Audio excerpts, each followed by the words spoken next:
Assalamualaikum warahmatullahi wabarakatuh. Perkenalkan, nama saya Siti Rohmah, NIM 17070422, program studi PK PAU di IKIP Siliwangi Cimahi. Saya akan mempresentasikan skripsi saya yang berjudul Meningkatkan Kreativitas Anak Usia Dini Melalui Melukis Menggunakan Media Alat Rumah Tangga dalam Pembelajaran Daring. Sebelumnya, saya ucapkan terima kasih kepada Ibu Chandra Asri Windarsih, SHMPD, selaku dosen pembimbing 1 saya, kemudian kepada Bapak Syahalib Alam, MPD, selaku dosen pembimbing 2 saya. Saya mengambil judul Meningkatkan Kreativitas Anak Usia Dini Melalui Melukis Menggunakan Media dan Pembelajaran Daring.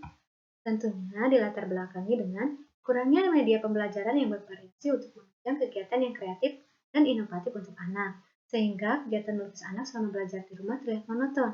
Anak hanya menggunakan media seni lukis biasa. Kemudian muncullah ide melaksanakan kegiatan melukis menggunakan media alat rumah tangga.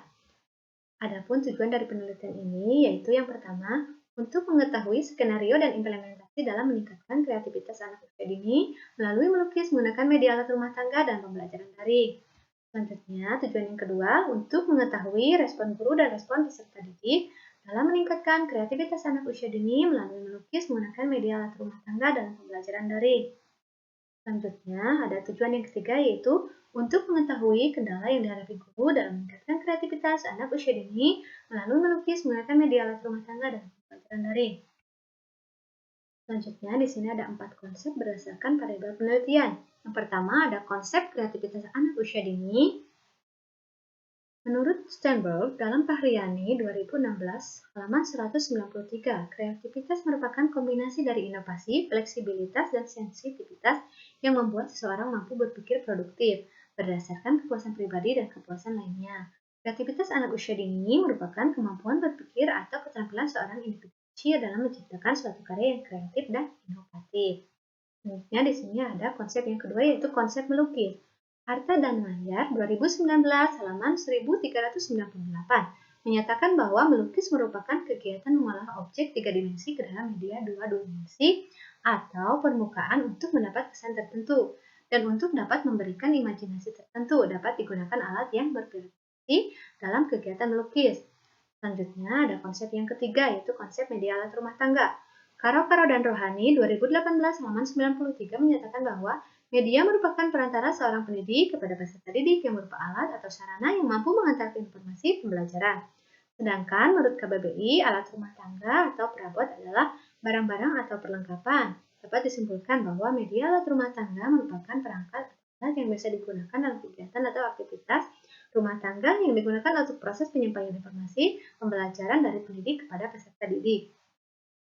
Selanjutnya ada yang keempat yaitu konsep pembelajaran daring.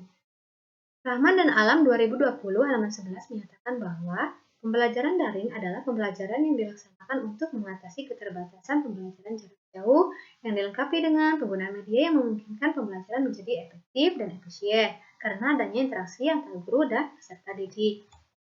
Baik, selanjutnya ada metode penelitian. Di sini jenis penelitiannya merupakan penelitian deskriptif dengan menggunakan pendekatan kualitatif dan kuantitatif.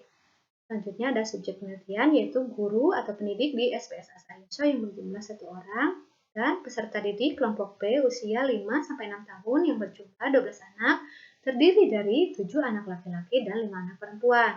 Kemudian instrumen penelitian yang digunakan yaitu pedoman observasi, pedoman wawancara, dan dokumentasi. Selanjutnya ada prosedur penelitian yaitu tahap persiapan, pelaksanaan, dan evaluasi.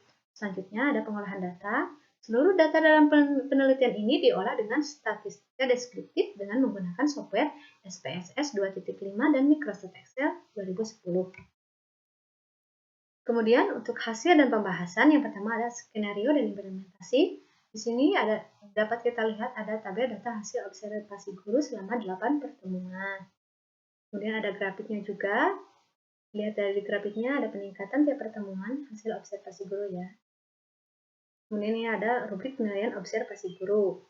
Dari grafik hasil observasi guru di atas, dapat diambil kesimpulan bahwa skenario dan implementasi pembelajaran meningkatkan kreativitas anak usia dini melalui melukis menggunakan media alat rumah tangga dan pembelajaran daring ada pada representasi baik dengan persentase 75% yang didapatkan dari hasil nilai rata-rata atau min selama 8 pertemuan. Selanjutnya di sini ada persentase rata-rata observasi peserta didik, pertemuan ke-1 sampai pertemuan ke-8. Di sini ada nilai rata-rata untuk BSH dan BSP. Nah, ini di sini bisa kita lihat grafiknya selama 8 pertemuan. Kita bisa lihat grafiknya meningkat tiap pertemuan. Dan ini untuk penilaian observasi peserta didik untuk kriteria BSH dan BSP. Dari hasil rata-rata min selama 8 pertemuan yaitu 52,50 jika dimasukkan ke dalam rubrik penilaian observasi peserta didik, maka ada pada kriteria berkembang sesuai harapan. Artinya, implementasi pembelajaran meningkatkan kreativitas anak usia dini melalui media alat rumah tangga dalam pembelajaran daring di SPS Asa Ayuso berkembang sesuai harapan, yaitu kegiatan melukis menggunakan media alat rumah tangga dapat meningkatkan kreativitas peserta didik. Selanjutnya ada respon guru dan respon peserta didik. Di sini menggunakan pedoman wawancara. Kemudian kita bisa lihat pada tabel ini, tabel respon positif guru dalam presentase banyak 10 item pertanyaan. Dari data hasil wawancara guru diperoleh hasil jawaban positif dari setiap item adalah seluruhnya positif sebanyak 7 item.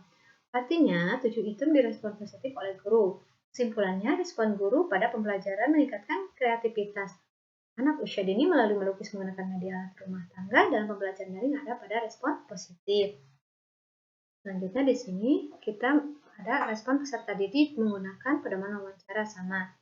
Data dari hasil respon peserta didik bisa dilihat dari tabel ini.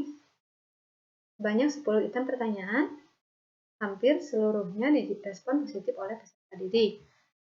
Dari data hasil wawancara peserta didik diperoleh hasil jawaban positif dari peserta didik setiap item adalah hampir seluruhnya. Artinya, 10 item pertanyaan hampir seluruhnya direspon positif oleh peserta didik. Kesimpulannya, respon positif pada pembelajaran meningkatkan kreativitas anak usia dini melalui melukis menggunakan media tangga dalam pembelajaran daring. Pada umumnya positif, peserta didik menyukai kegiatan pembelajaran melukis menggunakan media alat rumah tangga.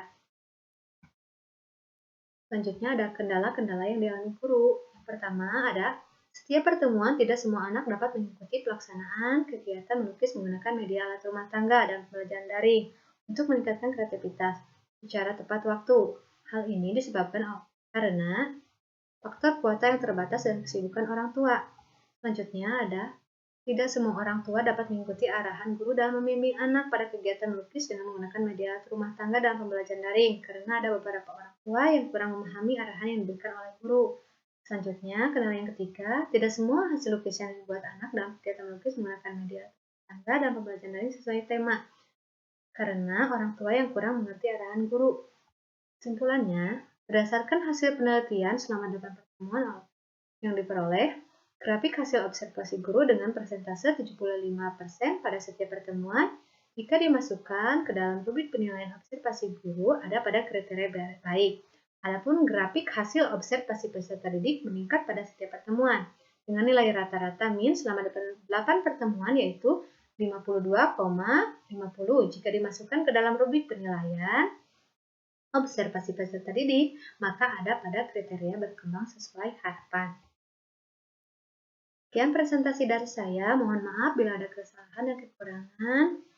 Assalamualaikum warahmatullahi wabarakatuh.